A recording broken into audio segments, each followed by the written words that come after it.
नमस्कार, बी न्यूज मध्ये आपलं स्वागत। मी केतकी पाटील। सर्वप्रथम आजच्या ठळक बातम्या।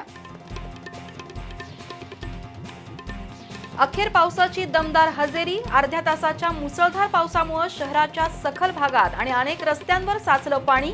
1 जुलैनंतर राज्यात पावसाचा जोर वाढणार। रवी किरण इंगवले यांनी सोशल मीडियावर व्हायरल केलेला व्हिडिओ एडिटेड आणि व्हॉइस डबिंगचा। त्या व्हिडिओ मागे आमदार सतेज पाटील यांचं षडयंत्र, आमदार राजेश क्षीरसागर यांचा दावा। ठरावाच्या संख्येवर कुणीही जाऊ नका।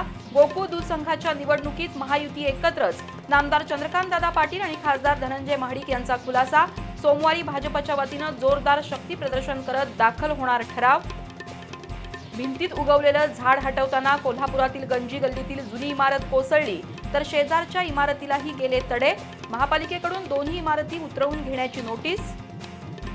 आणि पल्स पोलिओ लसीकरण मोहिमेला कोल्हापुरात उदंड प्रतिसाद। कसबा बावड्यातील सेवा रुग्णालयातून पालकमंत्री प्रकाश आंबेडकर यांच्या हस्ते लसीकरणाला सुरुवात।